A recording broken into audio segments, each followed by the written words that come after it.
And welcome to So You Think That Was Good, Do You? A podcast where we take a look back at the films from your childhood and question the absurdity of their universes. My name is Evan, and for the first time in 2023, I'm joined by the same old boys, Sam and Carl. Happy New Year, boys. How's your time off been? Thank you. And yeah, I think there's no escaping it now. We are now officially the most delayed, latest Christmas movie podcast. We've acknowledged it. Yep, now no one can say anything. But no, I'm good.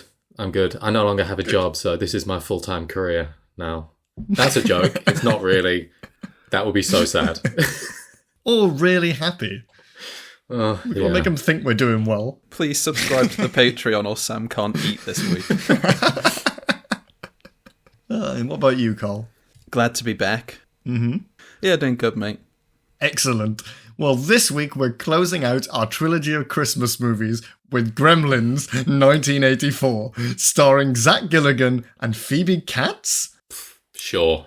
You could have said anything there and I would have agreed. Yeah, not a lot of famous people in this movie, but directed by Joe Dante, who, of course, we have reviewed a movie of before, which was Small Soldiers, I believe. Yeah, that's what, because the reviews for that were all centered around how it was I think a rip-off of Toy Story and this. Yes, and we learned that it's the same director. I spent a lot of this movie going, they're really ripping off this movie and Small Soldiers a lot, aren't they? That makes sense now. A lot of the scenes are almost exactly the same. Mm-hmm. And a lot of the same themes in this hit very hard. I'll get into it at the end. I've got a little piece on it for when... And the same insane old man. Yes. Yeah. Well, for the first time this year, boys, shall we get started with a big old plot synop? Let's do it. Hopefully it's as bad as usual. It is, because the first sentence is wrong. You say hopefully like you don't know. Oh, well, I don't ever read them. I just Google plot synop for the film, copy and paste it. Every time is my first time reading it, yes. A gadget salesman is looking for a special gift for his son and finds one at a store in Chinatown. The shopkeeper is reluctant to sell him the Mogwai, but sells it to him with the warning to never expose him to bright light, water, or to feed him after midnight. All of this happens, and the result is a gang of gremlins that decide to tear up the town on Christmas Eve. I love a plot synopsis that just has all of this happens in the middle of it. Events happen, people react. The movie yada, ends. Yada, yada, the movie ends, yeah. Everything we just said, that. Yeah, so I suppose he is a gadget salesman, the dad, Randall Peltzer. He's an inventor who's trying to peddle his gadgets. Describes himself as an inventor, yeah. But this also does claim that the shopkeeper sells the Mogwai when he was pretty adamant that he did not want the Mogwai to be sold. And that's the full round out of this movie that he comes back and claims it at the end. Sorry, it's spoilers, everyone. Yeah, that the Mogwai gets taken away. For good reason. For very good reason, yeah. Yeah. And then all that happens and then the movie ends. All of the following events occur and then the movie ends. So first, we open up. Yeah, the intro is really weird. It's this it feels a bit film noir with... the dad is narrating the beginning. And he's got this beautiful gravelly voice as he's speaking over it. Is that what's going on under the incredibly loud music? Cole watched this on VHS. I was watching it today, just why have they put insanely loud music over this very quiet narrator? I'll be honest, I didn't notice that. No, me either. I was just too focused on just the really weird vibe I was getting from this guy who, as it turns out, is an inventor, a gadget salesman, who's looking for a present for his son, inexplicably decides to go to Chinatown in undisclosed city to find him a present. They all have one. Yeah, / to sell his shit. So he goes into he goes into what he describes as a junk store, which is kind of a, I don't know, vaguely racist, Chinese themed a junk store, fine. I don't really know what else to call it. Seller of like weird antiques and oddities. And he tries to sell this guy surrounded by all these like traditional looking ornamental pieces, his bathroom buddy, which is like a Swiss Army toothbrush. That is confidence in his own product, isn't it? Where will I sell this? Shit junk store in Chinatown. Yeah. The only place that will take my stuff. Yeah, exactly. But during his own sales pitch, he gets distracted by hearing a quiet singing from the back of the shop, which he investigates and finds the gremlin / the mogwai, as we're told that it's called, which he insists on buying because he insists that it's exactly what he's been looking for as a gift for his son. No, it's not. Of course it's fucking not. You've never heard of this before. No one's ever heard of this. No one's ever looked for it. No. Not even the strangest thing about this scene. So he doesn't find the shop himself. The grandson of the shop owner is already leading him to the shop at the opening of the movie. Right. But there's no light shed for us on what the relationship between this gravelly detective voiced man who's an inventor and the child is and why he's leading him there. And then he enters the shop and you're right, it's all like little terracotta statues and board games none of us have ever seen before. They've definitely got Jumanji in stock. Oh, yeah, for sure. There's drumming somewhere when the Mogwai shuts up. Yeah, really smoky place. It's really kind of mysterious. I happened to hit the remote because I was watching the subprom and like we said before, you get all the character names. And I was interested to see what the boy and granddad were called because I remember the granddad, but not the boy. And the grandfather's name is just grandfather brackets Mr. Wing because they felt like he deserved a name because he's also in the second one. And then the grandson is just called Chinese boy. Just ran out of any effort at Mr. Wing and were like, fuck that, yeah. Even though he speaks way more. Yeah, they came up with one name. I mean, we could tell his parents can't like him that much. He's living with his granddad, so maybe that's what they named him. Yeah, in this shithole of a shop. But the boy is there because the old man's reluctant to sell this mogwai to American man, and the boy knows that he needs money, so he accepts the $100 and does a little back alley sale of the mogwai. Before the guy departs, though, he gives him the 3 rules. He says, no sunlight, no water, and no feeding them after midnight. Which, 2 things. First of all, this is a shit pet. Yeah. Like, that's a terrible set of rules to have as a pet. Don't get it. And secondly, I'm getting too much in the details, into the weeds of this, but at what point is it after midnight? Oh, and when is it before midnight? This has always bothered me. All time is after midnight. It's always after cannot midnight. Escape that. Surely. Yeah. And then, but he doesn't. So the problem with these rules is the first one's the only outlier to this. It says, keep him out of bright light. He hates bright light. It'll kill him. Specifically, the sun will kill him. Yeah, okay, at least we've been given the reason why you can't put him in light. For the 2 other rules, there's no explanation for why you should avoid doing it. Keep him away from water. I'd actually be really helpful to know that the cunt multiplies when you put them on water. And so you don't feed him after midnight. What? It'll just keep him up longer? You don't feed kids after midnight, but you know why. This is a fucking alien. Yes. Of course it is. Yeah, it's gotta be. It can't go out in sunlight and it can't go near water. How did it evolve? Yeah. That thing is not from this planet. Yeah. And also, probably a bit too much insight to what I was like 15 years ago, but the rules of Mogwai felt a lot like they were making some sort of commentary on teenagers at the time to me. No getting water, no going out in the sun. It'll only drink Coke. Also, there's no indication what you should feed it. Like, clearly it is an alien, we've all agreed on that. And it's insane that the dad is not completely freaked out by this terrifying little biped. But he's like, that's cute, my son will love that. He already has a dog, he'll definitely love this thing. A dog which he has no idea how to look after. Yeah. His son, who must definitely be a young 12, 13-year-old boy. Not Surely. an adult man with a job. Living with his people. He works in the fucking bank.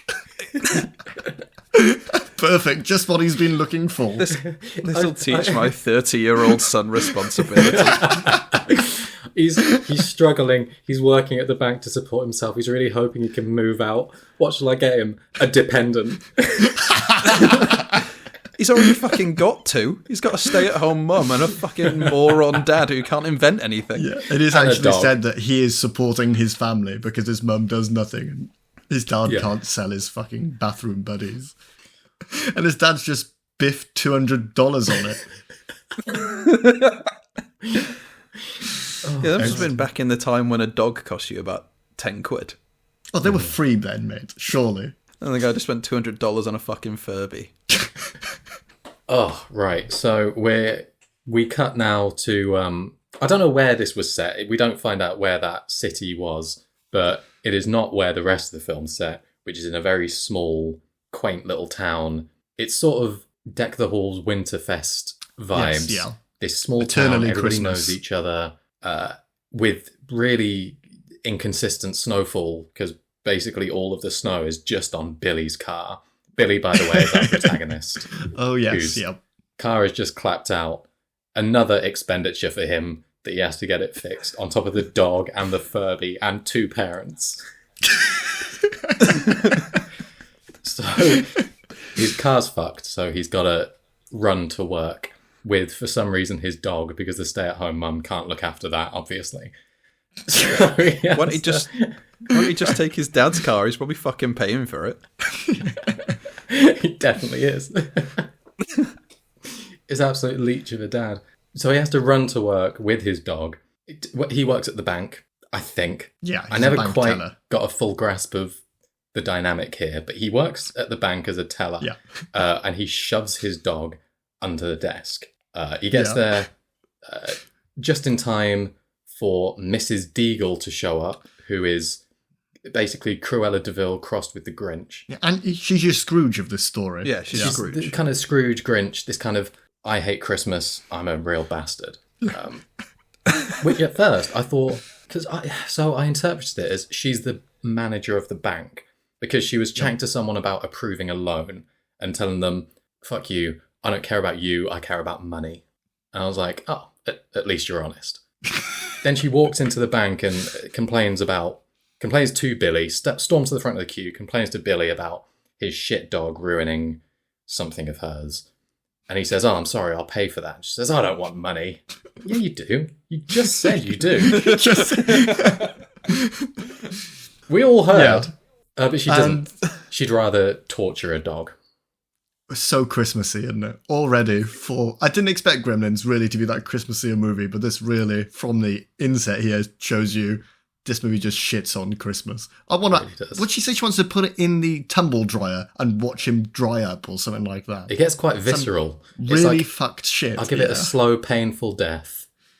Like Yes. they went all in on her being a villain, which seems a bit misplaced because she's barely in it after this. Yes, Doesn't she's show up. not a catch. Well, we'll get to what happens to her, but Yeah. She shows up and we see she's a frail old lady. yeah. Yeah. And then something else happens, which I'm sure we'll discuss. I think we might get to it. It's the best bit of the movie. We'll see. So she has a go at Billy, whose dog then jumps out from under the desk and attacks her. Don't shove your dog under a desk at work is the moral of this story. Don't bring it to work at all. Don't bring it to work at all. And then we get introduced to Old Man and Judge Reinhold, who I only know from Arrested Development and this. And I feel like you're both giving me slightly lost expressions, which is fair, because why do we get introduced to Gerald? You might have forgotten Gerald existed. He's gone after this. There are two eligible men in the entire town. Yeah. And they just want to prove that Billy is the better of the two. Well, yeah, so I've already forgotten this character's name. Jerry? Gerald. Gerald. That's pretty close. So he's like the guy with all the money, but in a scene coming up soon when they're in the bar together, he explains that the reason he's got so much money is because he has no dependents. And that's the way that Billy should get forward in life by just... He says he's got to be a stronger, tougher man. And what he means is just cut everybody off, which, fair enough, would work. Cut off your Billy would be parents. fine. Yeah. Let that woman torture and kill your dog. Cut off your parents. Get rid of any other dependents you might have coming. And you'll be golden. Yeah, so he's not the only one, not the only character like that in the film who just appears and then is just not important at all. Like Mrs. Deagle's the same as well, Jerry, the bank manager. even to a degree, Katie or Kate, whatever her name is, has such a minor role in this movie. This could have been a lot shorter. I haven't mentioned Katie. She's what's his name? Billy's co-worker at the bank, and very tenuous, big open quotations, love interest. Yes, supposedly. She's the other female in this strange insular little village. She's the only young woman. Yeah. Everybody else is 50 plus. All she's here to do is be a love interest and also do all the jobs in the town. That's true. Yeah, basically running the bank single-handed because Billy's not fucking helping, and also the only bartender in this pub. So that's Kate, who Gerald is trying to flirt with, telling her that he's going to be a millionaire, and he's got cable. Cable. Well, yeah, because he's got no I was dependents. judging him for it first until I remembered that we are the generation of Netflix and chill, so we're no better. Oh, yeah. So Billy heads home, because why is he at the pub? He can't afford it. He heads home, and his mum is sad because Mrs. Deagle called. Look, just yet another subplot that will not get resolved. Forget it exists. Doesn't matter. Yeah, Billy is sad because his dad borrowed $200 that he couldn't really afford. Yeah. Hopefully it goes on something that's needed. This is another theme that comes up in this movie that doesn't have a resolution. Everybody in town is poor.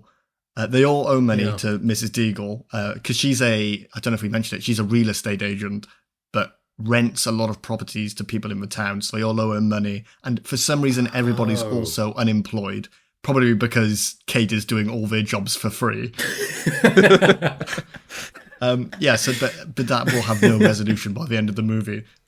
It's just, this is a town with people with problems, and then gremlins show up, and it's an extra problem, and then the gremlins go away, and then it's just back to the sad town with everyone with problems, and that's it.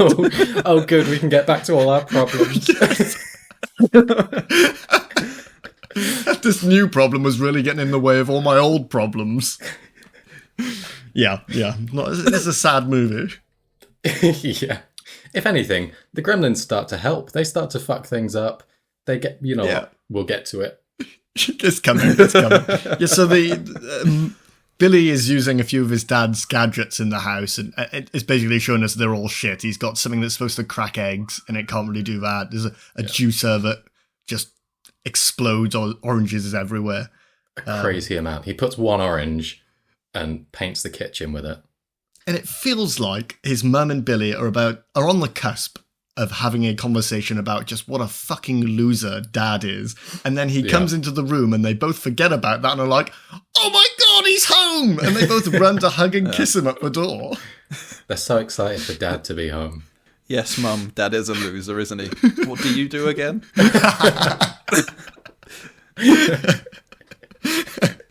She doesn't know how to look after a dog, Carl. It's gotta go to work with Billy. He's at home baking the world's shittest gingerbread men. She spends the whole film making that one batch of gingerbread men. She doesn't even crack the eggs herself. That's probably the hardest part. Did you see when she was putting the icing on them? She sat. It's just before the gremlins show up, and she's putting icing on the gremlins. She went to town. Yeah, and I swear, like a fucking 3-year-old in school. Yeah, and I swear it was paint. I've never seen icing coming in a little tube like that. I've only ever seen those on Bob Ross. She didn't even make her own icing. She doesn't know how, Carl. I'm surprised Billy doesn't have to take her to work, put her in a hole next to the dog. Get in there, Mum. He has to put his mum under Kate's desk for the room. She's not allowed anymore because she attacked Mrs. Deagle. Oh, God. She is so useless. Yeah, so Dad has just come back home. Dad's home. The second most incompetent person in this family's home. He's brought back the pet that he's wrapped up in gift wrap with no air holes. Yeah, that pet is dead. $200 down the drain. Before we open it, So the dad could talk normally before it was left to suffocate for about 10 minutes. To be fair, rule 4 is probably don't let it breathe oxygen. Can't do anything else. So he gives the gift to Billy. It's like this big box. And Billy can hear a noise inside and says, "What is it, a bird cage?" And then proceeds to shake the box violently. Like, you would at Christmas if you hadn't just asked if it was a bird cage. Yeah. And if you weren't a 25-year-old man. 25 is very generous, Carl. Maybe he's playing 25. Yeah. But it seems like he, even if it was a bird, he would have shaken that box anyway, just like as an act of rebellion to show his useless dad that he doesn't give a shit what he's given him. Yeah, I'll fucking kill a bird in front of this cack. What is it, Dad? Is it rent money? But after just stopping short of murdering it, he opens up the gift and finds Gizmo, that is the name of the Mogwai that his dad's bought him. And first thing they do is take a picture of it with the flash on the camera. You've broken the first rule within seconds of opening it, which is... But it's a really long time she's loading that camera up for. It's a proper Polaroid one, and the dad is just letting it happen. He wants to see the consequences first, so he feels he has some value. The mum asks if it's housebroken, and nobody asks, what the fuck is it? What? Yeah. What is this? Is it housebroken? What are you talking about? It fucking talks. Yeah. Just say go to the bathroom. It probably understands. It's probably going to get a part-time job and do more than you. That is something that really gets me, is that nobody acknowledges... I mean, look, if you get a weird animal, then, I don't know, maybe you don't question it. Maybe you think it's something where it can talk. No one acknowledges that it talks. I mean, it's not... Okay, its English isn't great, but it's better than... It's only slightly behind Billy's mum. But yeah, when the flash goes off with the camera, and then he takes it into the bathroom later on, and it's just going bright light, bright light. Yeah. How long before you're taking that to a pet shop and just saying, have this? Well, yeah, this is awful. I mean, look, we've alluded to it already. What the fuck kind of pet is that? You can't have it in light. You can't get water on it.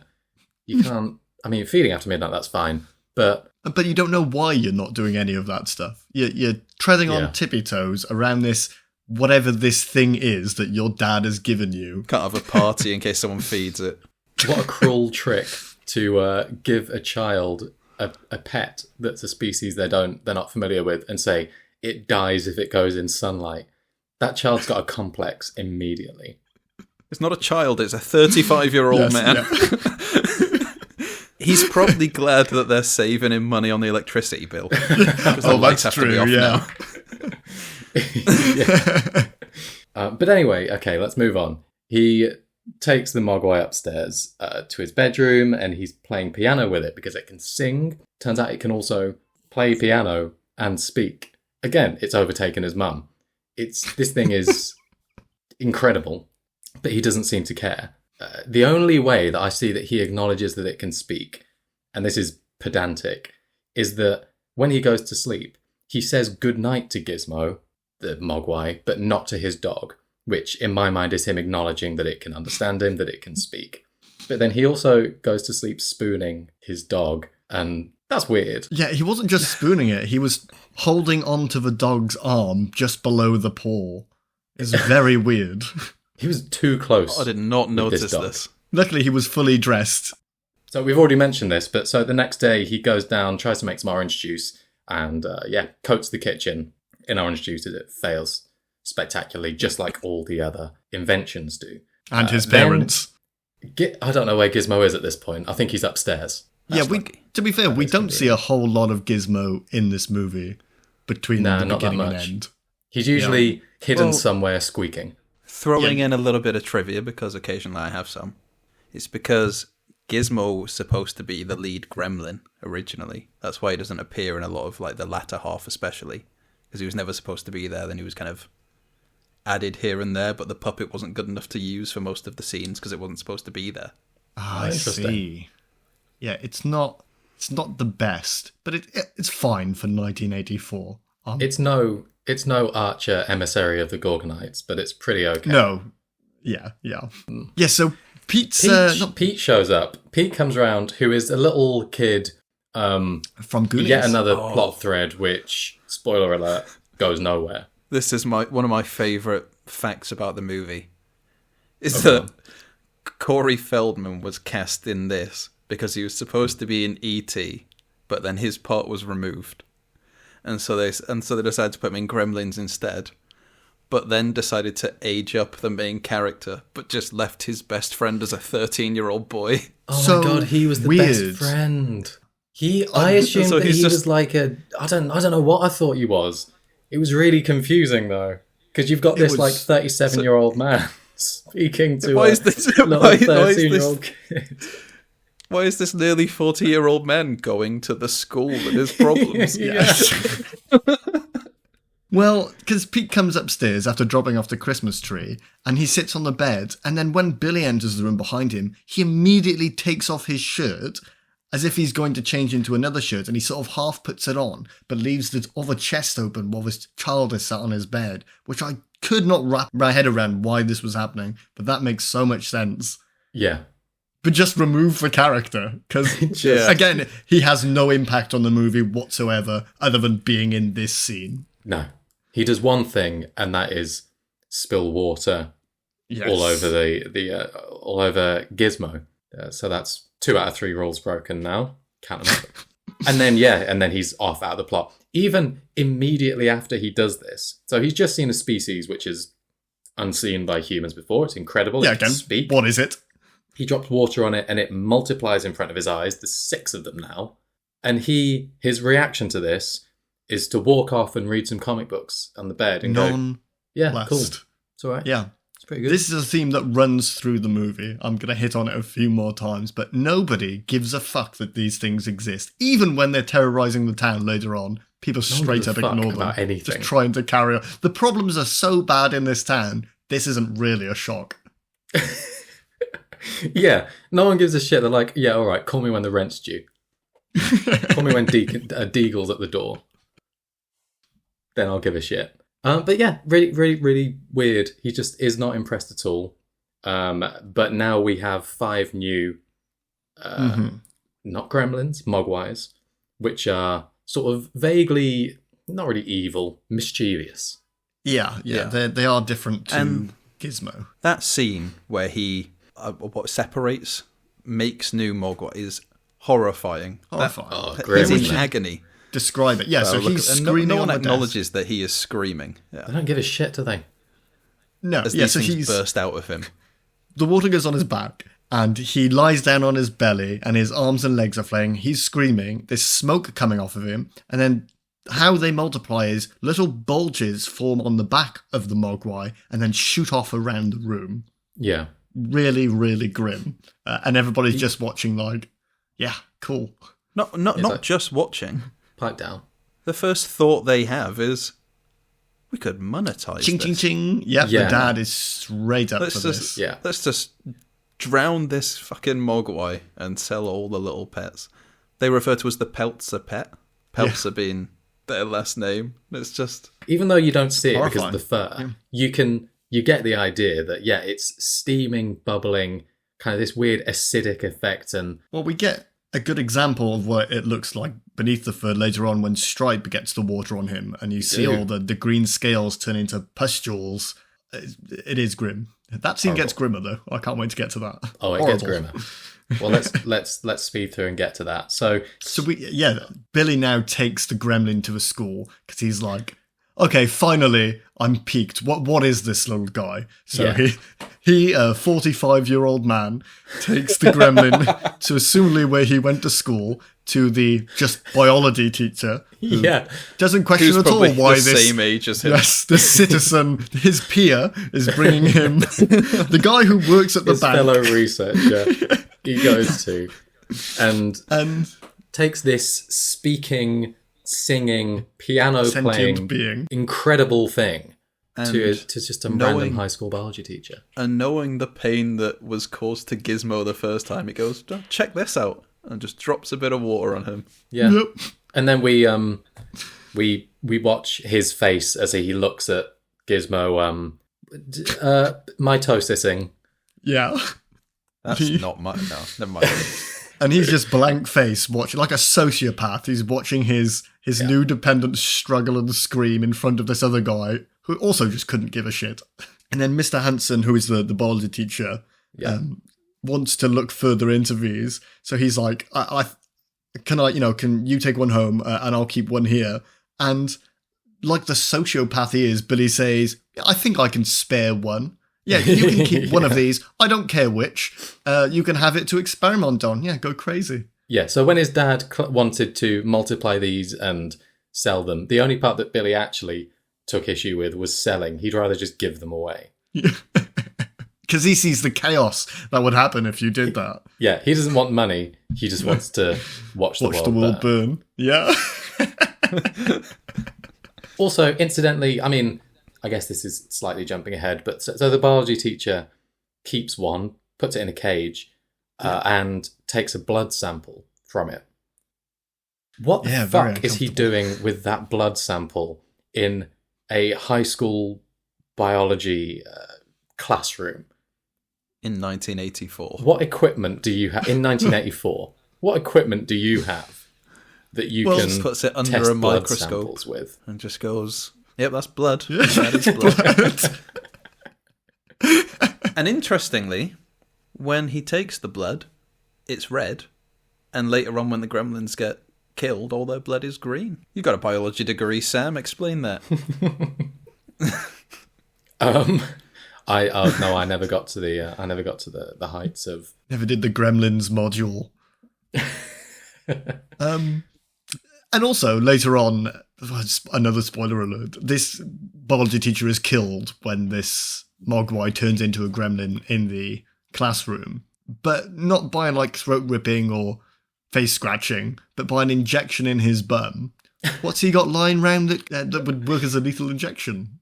What kind of fucking insane meth lab has this biology teacher got in the back of his classroom? Look, everyone needs to make money on the side in this town. They're all destitute. That would explain why he has a relationship with a 48-year-old man. It'd explain also why no one else in town has a job, because they're all crackheads. Small town America. So Billy. He leaves the school and... Well, he left school 30 years ago, Sam. He leaves his old high school that he went Probably to... earlier than that. He had parents to support. Yeah, that's true. He leaves his old high school. And on the way home, I think he comes across Kate, who is taking out his racist neighbour from the pub where she works. I didn't mention the neighbour before. He has a neighbour who, his entire personality is complaining about foreigners. Yeah, and foreign technology, specifically. Foreigners really and foreign technology. All he talks about is that all foreign cars, foreign machinery has gremlins in it. That's his words. Gremlins in it, which fuck with them and just break things. He's presented as a deluded old racist man, but let's not forget he is completely correct on all counts, based on the truth of this film. Yeah, based on this film. Can I let you in on a little bit of headcanon I now have for this? Please do. Well, that's our gremlin racist guy. He's saying all this about gremlins, and then when, later on, spoiler alert, gremlins show up and we think kill him. But when he sees them, he goes, it's a gremlin, which kind of implies that he has seen these things before. So my headcanon is that he's seen them before, he goes to a new town, he sees them again. In the credits at the end, we find out he lived. So I assume he was put in witness protection, became a lorry driver in a different town somewhere else, and then accidentally runs into the Commando Elite. Oh, he's Joe. Wow. He's Joe the delivery Because if you man. go to the Small Soldiers IMDb, he's the only one without a last name. He's just Joe. Oh, very good. Yeah. What was his name in? Although witness protection, his name gets changed. His name was Murray Futterman. That's a fake name. He'd already been witness protected, and he's ready for round 2. I love that headcanon core, but he is in the second movie. But that's whether or not that's part of your headcanon. I think he's in the second movie. I've never seen it, so... We can make it work. Well, I thought that was the bad one, but after watching this, they must be on par. For sure. Oh, I can't comment. Have not seen it. But yeah, as if this scene isn't bad enough. As if this film wasn't depressing enough already. As if this film wasn't getting depressing enough. This 54-year-old man decides to walk the 17-year-old girl home after her shift at the pub, after he's bundled his racist neighbour into his truck or whatever he drives. A snowplow. He drives a snowplow all year round. Yeah, that's the whole premise, isn't it? Into his snowplow. He decides to walk her home and shows his kind of naivety. First of all, least realistic thing about this film happens here, which is there are some Christmas carolers and everyone's happy to see them. But as they walk past, Billy expresses his love of Christmas and, isn't Christmas lovely? Mm-hmm. And Kate, walking home with a kind of an acquaintance, decides to drop this absolute banger of a line, which is, while you're opening your presents, other people are opening up their wrists. Very Christmassy. Very Christmassy. Yes, she hates Christmas. We find out later because of what happened to her dad. But we'll get into that when she discusses the Soigs. That is also ridiculous. We will get to that, and it's fantastic. What is the place of this line in this film? There is some tonal strangeness in this, but this especially is like out of nowhere. She just drops that. In a happy little walk home, Billy expresses the kind of, this like harmless, Christmas is nice, isn't it? And she just shoots him the fuck down. It's because everybody's first girlfriend is just a bit fucked up and morbid. That is a rule of life. That's all we're learning here. Yeah. And even after that, Billy's thrown by this. He asks her if she gets depressed at Christmas. Great flirting going on here. And he ends this conversation by asking her on a date, which inexplicably nothing is going to put him off this woman. No. With a work ethic like that. Compared to what he's used to. All he's thinking is 50% on the fucking bills. See this one through. Yeah. He's seeing dollar signs, yeah. Half of the week the dog can go in her desk. Well, where does mum go? You forgot about the mum, Carl. She can't be left at home. Mum's just under the desk decorating gingerbread men. Same one, still going. Spent packets of frosting just being thrown out from under his desk. Paint. You mean paint? It was paint. Empty tubes of paint being thrown out from under his desk. So after that wonderful conversation, Billy heads home and we're around, late in the night. The Gremlins are begging for food. So he checks the clock and it's just before midnight, so he thinks he's safe. Heads down to get the largest plate of chicken I've ever seen. In a house where nobody's got any money, that is food for a week. He picks up a mound of chicken drumsticks. Crazy amount of cooked chicken. What was that doing in there? There's absolutely no chance that's leftovers, because what would it have been left over from? Mum was going to paint faces on it tomorrow. It's how they keep her occupied during the day. Just sit Mum in the kitchen with a pile of food and some paint. See you at 5. Give us some PVA glue and some chicken wings. She'll be happy. Oh, fucking hell. But yeah, this is kind of the fascinating thing about the other Mogwai, is that they're desperate to become gremlins. Yeah. They know how to transform and they want to do it. Yeah, they're clearly innately evil. Yeah. They're fully aware of how this works. They're intelligent. So yeah, I think they destroy the clock, they sabotage the clock. Yes, they cut the get wire. that absurd amount of chicken wings, eat them all, and the next day Billy wakes up to these alien egg sacs filling his room. These like black-green, slimy, bulbous, eggs. Yeah, your classic Christmas iconography, Sam. Yeah, absolutely. And incidentally, purely by coincidence, the exact same thing has happened at school. The teacher left his sandwich out from when he was working until 2 a.m, testing this. Yes. God knows what testing he's doing. He's just staring at the blood, I suppose. He's holding up a vial of blood and wondering what he's meant to do with this now. Yep, still blood.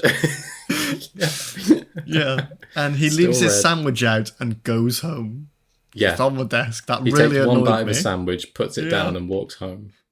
So the same thing has happened to the high school teacher's one, who, by the way, at this point, he should have realised that this is not a job for a high school biology teacher. Take it to some kind of government agency. Once you come in and it's turned into a green, oozing, smoky egg, call someone. Call someone, literally anyone. Not Billy. But instead he cuts it out of the cage it was in and just puts the egg in a box.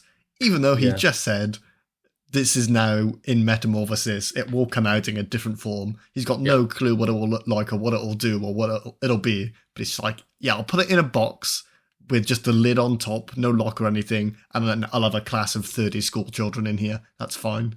Also, it's Christmas Eve. Why are children in school? Well, you make a very good point. Why are the children in school? Now it's Christmas Eve. Oh. Yeah, it was the day before. Because then, this good point. town of poor people can't afford to feed their kids if they're not in school.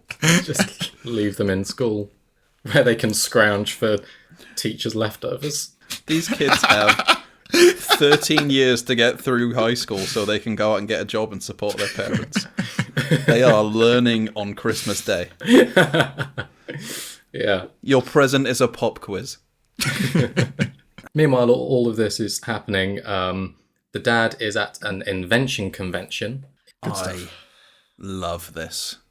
Just because it just made me think about any terrible dream you would have where you show up to something completely unprepared.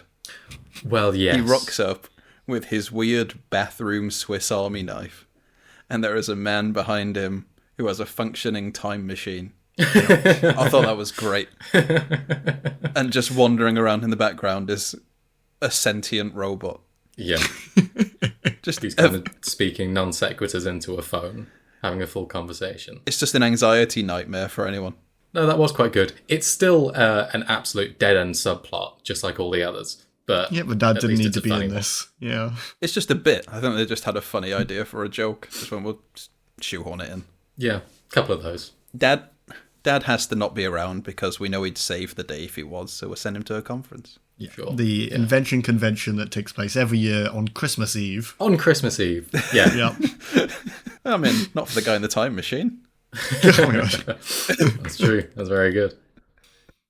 So anyway, Mr. Hanson, the biology teacher, he finds the egg hatched and tries to feed it a Snickers, and it just straight up murders him. As we've said, it jabs him in the arse with Some unknown substance. the only other needle that we've seen has been the one containing its blood. So maybe he injected it with gremlin blood. Maybe that's Well, he wasn't doing anything, was it? Was No. he? I doubt he ever even put it under a microscope. He's probably just holding it under the light, twisting it over until 2:30. Well, that's me done. I've got work in 4 hours. so. It's Christmas Day tomorrow. I've got kids to teach. So, yeah, it murders him, and Billy conveniently has left the eggs at home and headed into the school that he attended 53 years ago on Christmas Eve. So he walks in, sees what's happened, sees that his teacher's dead. Yeah.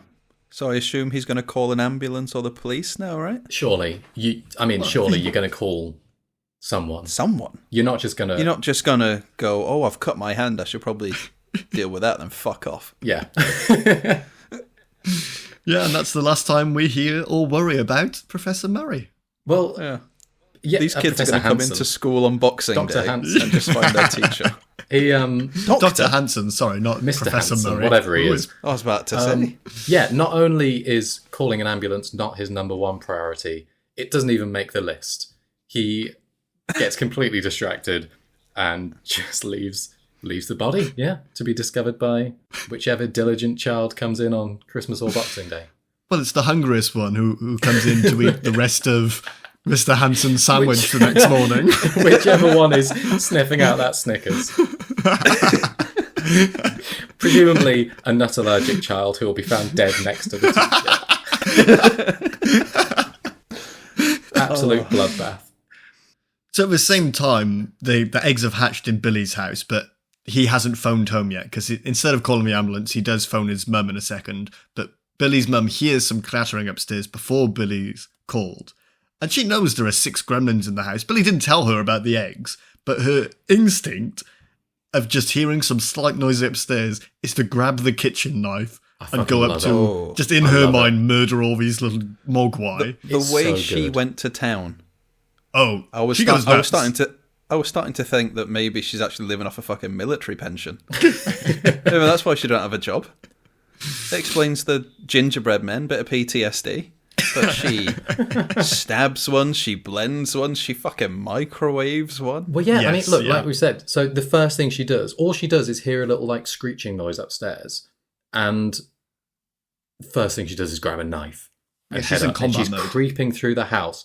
I mean, amazing. Like, the standard cliche horror movie protagonist thing of being kind of dopey and just walking into stuff. Absolutely the opposite of that. Yeah. At the slightest noise, she's got the knife at the ready. And yeah, like you said, just goes to fucking town. By the way, she drew first blood. They had done nothing to her.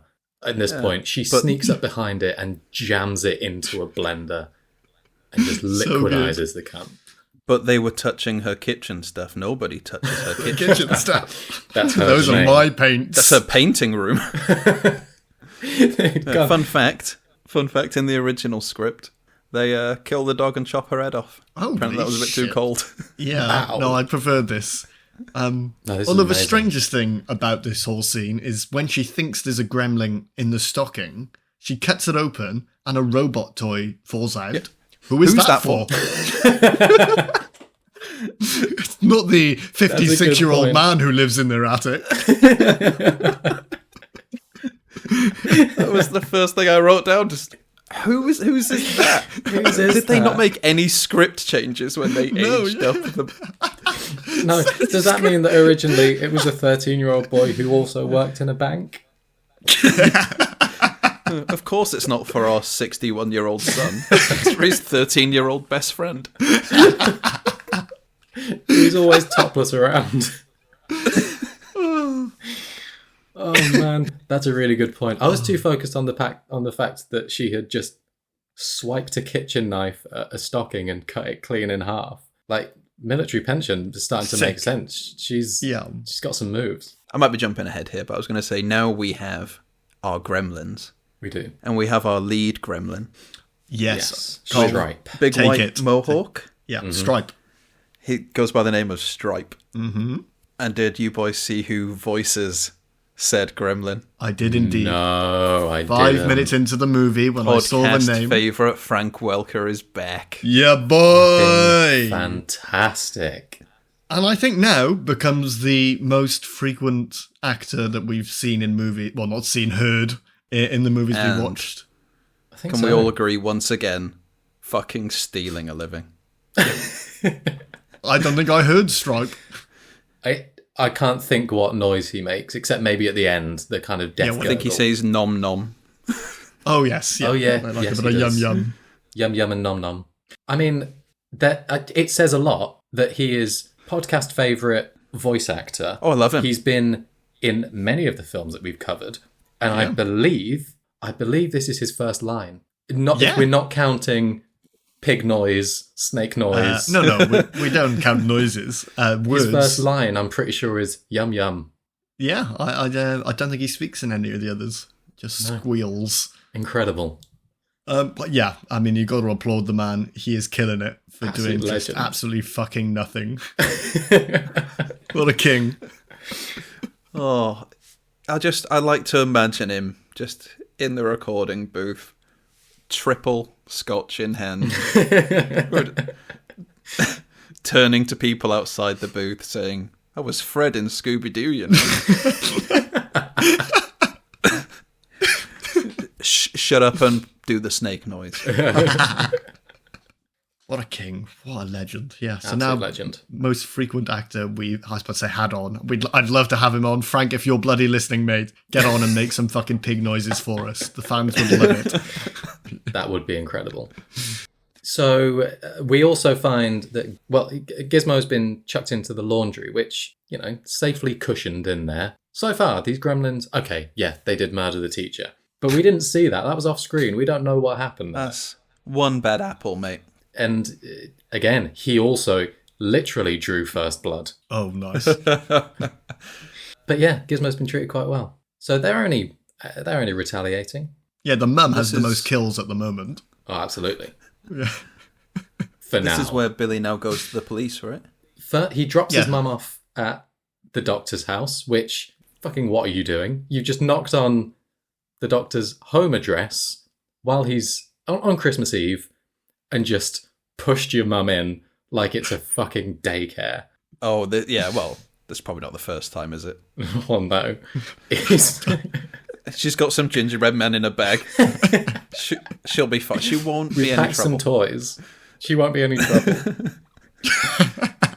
Just don't feed her after midnight. Look, if you've got a home office, if you've got a desk you can put her under. Just check her under, yeah. Tuck her in. She won't make a peep. You won't know she's there. Just no sudden movements or squeaky noises or keep the knives away from her. Just keep the knives away. But now he goes to the police. And we get little showing from Mike from Breaking Bad, which was It is Jonathan Banks? Jonathan Banks, no. yeah, I think that's the name. Did you boys notice that the sheriff had his first aid badge? Yeah. I didn't see that. On his shirt, like a scout. Found that very strange. This is a thing I did not know happened in the police. And then I was just wondering, like, what other badges do you reckon you get as a police officer in America? Look, this is an incredibly underqualified town. He got that at the age of 13, and it's still the only qualification that he's made out with. Yeah. But yeah, Christmas Eve, there are 2 policemen in this town, and they're not busy at all. They're also drunk. They're also absolutely pissed. Yeah. Off their tits. And they don't believe him. They don't believe Billy, obviously, because he's talking absolute shit. He's just yet another crackhead who's stumbled in and started talking about the gremlins. Well, with like a mum like he has, they're probably like, apple doesn't fall far from the tree.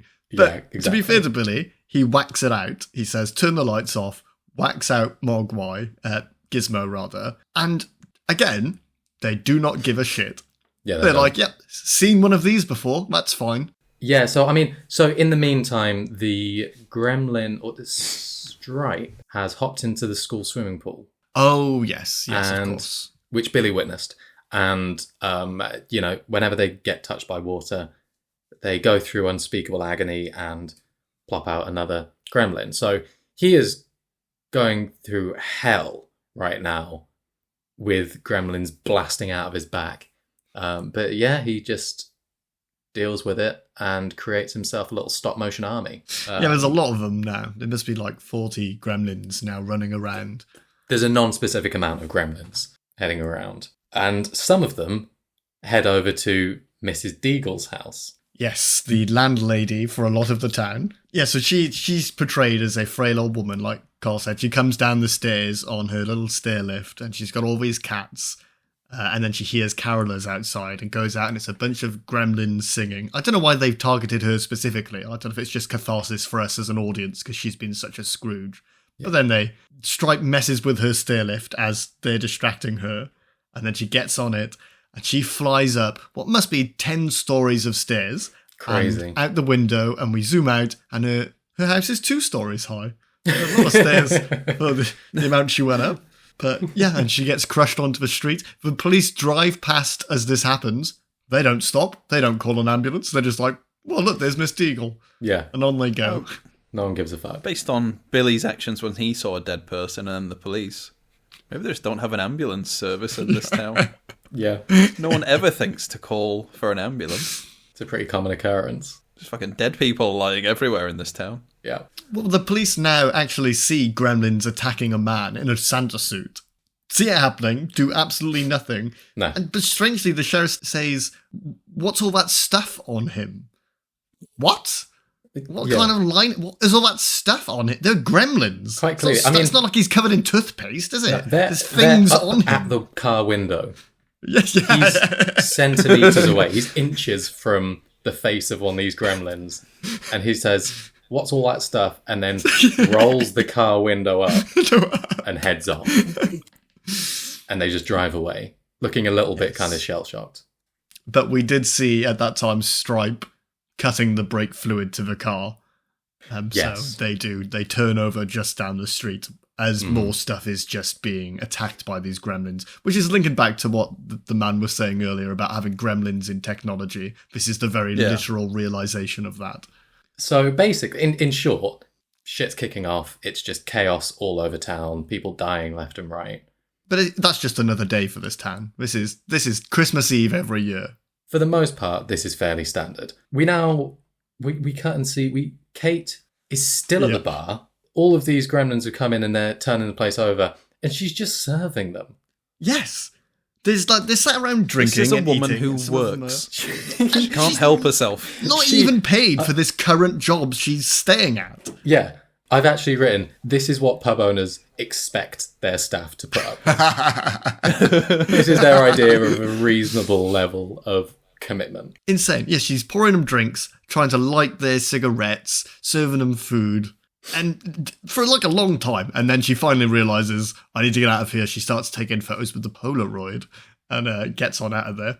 But yeah, I mean, during all this, we get kind of a pan round the bar and we see that they're not just, causing chaos. They're just kind of having fun. They're singing, they're getting drunk, they're playing poker, they're dancing, they're just having a bit of a good time.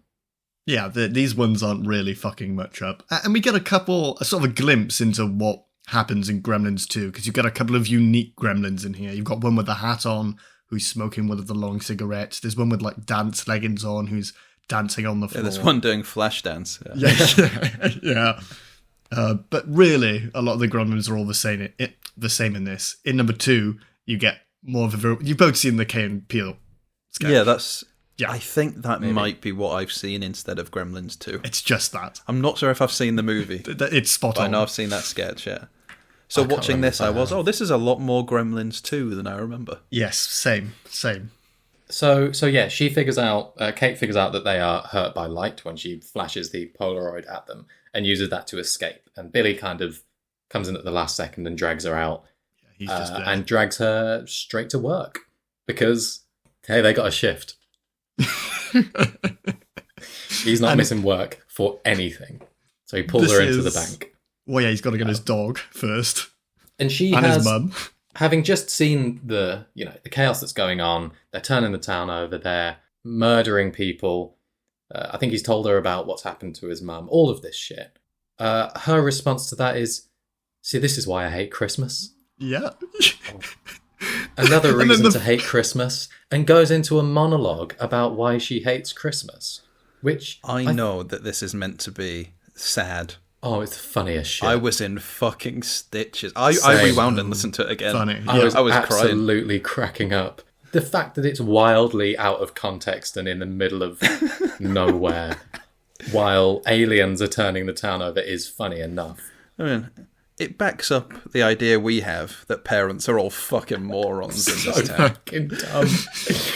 Dressed up as Santa and then got in the chimney and died. He dressed up as Santa, got on the roof, and slipped on the roof and fell to his death. But he had the full intention of getting in the chimney. Oh no, he got in the chimney. Oh, did he got in the? He broke his neck in the chimney, and they figured out he was there when they lit the fire, and he started cooking. Oh my god! He started smelling. Oh my god! It's so fucking funny. Yeah. It's like the two lines that I think are meant to be morbidly serious and drag you back down to earth of this and the, while you're opening your presents, people are opening up their wrists. And both of them had me cracking up. Yeah, funniest lines in the movie. But it explains why she's so miserable. 10 more minutes and Billy's mum would have been coming round to put some paint on him. This is the weirdest episode in a while. Okay, I didn't even. We haven't even mentioned the final line of her monologue, and that's how I learned there's no Santa Claus. Yeah, that sort of implies that her dad dying on Christmas isn't what ruined Christmas. It's that she learnt Santa wasn't real. Learned that was the thing that got her. And that's how I had one less mouth to feed. But sadly, Santa wasn't real. Oh, wow. Yeah, absolutely love that scene. So, as I alluded to a minute ago, conveniently at this point, every single gremlin groups up and all decide to go to the cinema at the same time and sit in the same screen and watch Snow White and the Seven Dwarfs. Yeah, which they all seem to know already because they all know the songs and that, but I guess that would be nitpicking. But yeah. And, I mean, they don't even miss a beat. Billy goes straight away, he's like, oh, cool, boiler room, let's crank up the gas. And what a psycho, yeah. This place. No checking if there's anybody living upstairs or if there's anyone else in the building. First line is, boiler room? And she knows. She doesn't, well, this actually might be one of her other jobs, to be fair. But it's like, I've always wanted to torch this place. This whole movie could just be a Bonnie and Clyde style thing where two fucking nutcases just blow up a town, kill people, and just go, oh, gremlins. Little green men, they're all gone now. They all melted. And we had to blow up the cinema. And all the people that were mean to us just happened to be killed. Oh no. Well, I mean, that person I owe money to's dead. Taking the that police officer laughed at me. The biology teacher who won't pass me so I can leave school. I'm 65.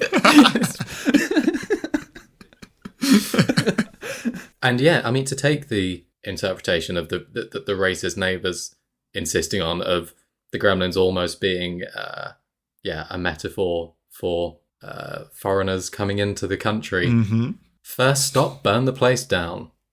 Unfortunately, the plan goes perfectly. Well. Every single one gets annihilated except for Stripe, who happened to be across the road at the department store at the time, getting more food. So they see him in there, and then instead of going through the window that he's already smashed, Billy pulls out like a stick from there and smashes the other window. He's a fucking psychopath. He can't help himself, mate. Yeah. And so begins the chase through this shop. Yeah. I kind of assumed... I didn't get the idea that it was just kill all the foreigners, as you did from this. I assumed it was more what he was saying was foreign technology is crap. I mean, he's pointing at a Volkswagen, which... pretty reliable cars, but... Yeah. And it's the gremlins getting into the technology. Yeah, and then the dad's inventions, which are absolute toss, is just kind of saying how bad American production has got, and that's why all these foreign things are now coming in, and they're all crap and killing people. Which is why I assumed that the last fight takes place in the electronics section of a store. So, I mean, yeah, I don't want to get too deep into it. I feel like there's definitely some questionable metaphors in what happens. Obviously... it's definitely trying to tell me something. The Mogwais / Gremlins are kind of allegorical in the sense they've come from Chinatown, they've come from overseas, and they represent something. The fact that the racist neighbour is right about kind of aspects of what he says seems really strange. Dodgy and questionable. Then they kind of try and spin it back around at the end when the store owner, the grandpa, whatever his name was, Wing? Mr. Wing, yes. Grandfather. Mr. Wing shows up and says, well, you Americans aren't responsible enough to deal with this and that. Kind of sort of brings it back around, but not entirely. It's a bit last minute. I think it might have been the director who said that this movie's meant to be like a commentary on how the West treats nature, Yes. That's Which is exactly there's what definitely the more to it than that. grandfather says Yeah. at the end. And this is a good place to put it in. I was going to say it for the end, but we talked about all this stuff when we watched Small Soldiers. You remember that whole theme of technology being the bad guy in that movie? Because the neighbor, the guy from The Simpsons, I can't remember the name of it right now, the guy who loved World War II, he's putting up that radar dish, and the dad has the wooden toy shop because he doesn't like new technological advances, and the Gorgonites are all the representations of nature in that movie, whereas the Commando Elite are more of this military industrialized theme instead. Mm-hmm. So it just seems to be something this director, Joe Dante, is trying to tell us, but failing every movie he makes, so he keeps making more. Strangely, another movie we've mentioned he's done, but probably doesn't harp on this theme, but I do want to watch it at some point. Looney Tunes Back in Action with Brendan Fraser. What if we go back and find out that it's actually just another allegory for amazing commentary? Yeah.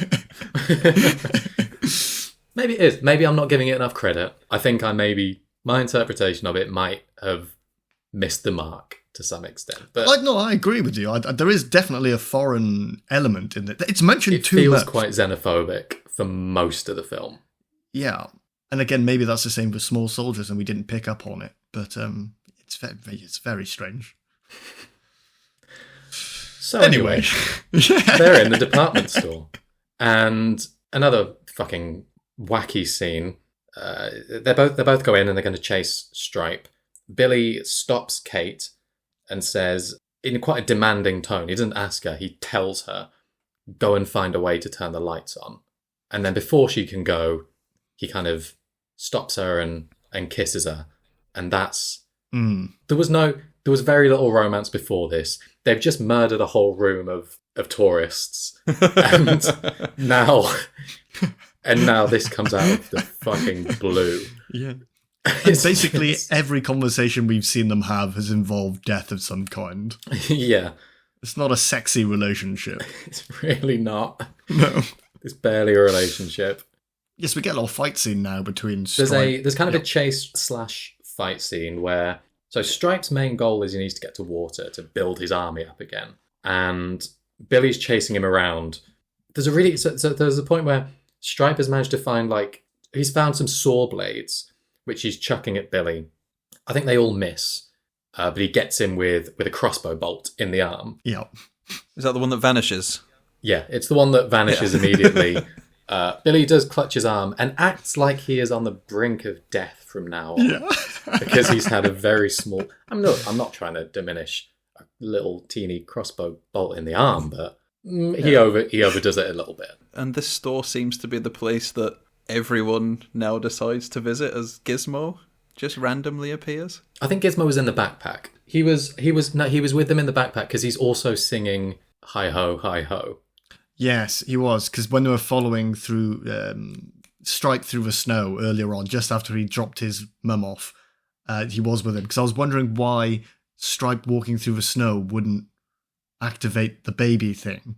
But where do you go with that? Activate the baby thing is a very weird way of saying I'm going to say that at some point now. What a really minor note is that after he fires these crossbow bolts at Billy, the next cut is he's cycling away on a little tricycle, and it is the spitting image of Jigsaw from the Saw films on his little tricycle. And it was really weird. It was similar enough that I wondered if that was a callback to this, but that's too weird and too obscure. When I saw that, coincidence, I think. When I saw that, I thought it was a reference to The Shining, with the little boy in that being on the little red tricycle as he rides around the hotel. That's a lot more likely. But Saw, that's much more recent. Oh, yeah, Saw's way more. Saw's 15 years years after this, at least. I've never watched it. Too scary for me. Oh, Saw 1's good. It's not that scary. It's only the later ones where they went a bit fucking Gremlins. Went a bit Billy's mum with the whole thing. This was too scary for me, yeah. Billy's mum. Billy's mum becomes Jigsaw. Anyway, so Stripe finds some water. He finds a fountain. God knows what Kate's been doing this whole time. I don't think she does anything. Trying to turn the lights on. She's been trying to turn the lights on, but not turning any lights on. Stripe finds some water and also a gun. Yeah. And Gizmo. Oh, yeah. To be fair, this is America, so there's probably a gun next to every product in the mall. There is. It's a really funny scene where, he sees Now the water with and then more turns guns. around and goes, "Oh, gun." Gun? Yeah, great scene. And meanwhile, Gizmo's just been like zipping around on a little toy car. And then they get, there's a kind of a little team up scene where Gizmo grabs the, he flies over to the blinds where you can pull a string, get the blinds open, hit Stripe with some sunlight. Also, Billy's dad is here now. Yeah. He just Another walks person who in. just shows up at the store. And the dog. Everybody's here apart from the mum. She's there. She's just found the paints. She's taken the paints to the cafeteria. Let's hope she doesn't get a free gun. Well, yeah, there'll be a gun next to the paints, Carl. But his dad just shows up. He doesn't even say hello. He just takes his dad's scarf to wrap up Gizmo. But yeah, there's an incredibly visceral death scene now where Stripe... Well, it's visceral. It's phenomenal. Watching the pustules form on his back, and I was like, that is gross and pretty grotesque for what I thought was a child's movie. I didn't know this was a 15 when I put it on. And then he fucking melts. Yeah. Disgusting. And then Horrible. he jumps out of the pool afterwards, and then his bones melts back into the floor. Really, really visceral. Yeah, pretty But fucked awesome. up. Yeah, and I assume Really an cool. Indiana Jones reference. Was there? Did I miss that? Well, when he melts because of the Ark of the Covenant. There were a lot of references to movies in this. This I guess that could have been a pop-culture reference, yeah. fucking But that's it. That's the big That's the bad movie. defeated. Yada, yada, yada. End of the movie. Yeah, end of the movie. Yeah. We're back at home. I mean- Main thing is two things happen. First, the mum walks in and tries to give Gizmo some chicken soup. Holy fuck, you insane bitch. What do you think the main ingredient of soup is from this? I mean, it's water. It's just mostly water. True. Sorry, I was thinking chicken. It's like, it was the chicken that set them off earlier. It was also the chicken, but that's just beside the point. I assume knowing her, it's after midnight as well.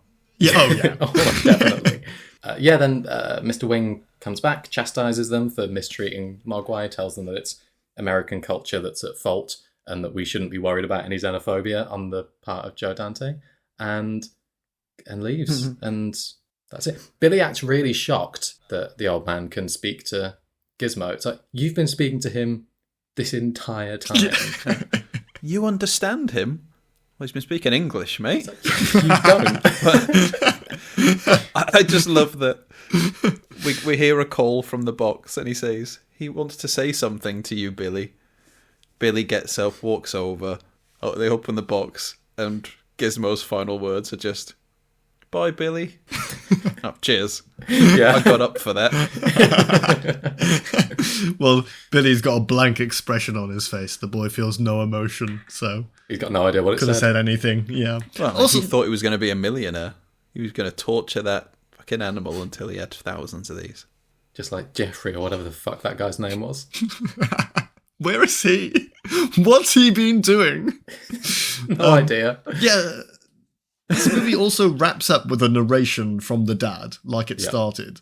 Presumably, he's been narrating this story to us the entire time, as he did say at the beginning. He's not been in this. No, How the fuck does he know what's been going on? he's barely a side character. He's been at the Christmas Eve invention convention, like he is every year. So there's the movie. That's the movie. There you go. Yeah. We got through it in just barely less time than the runtime of the movie.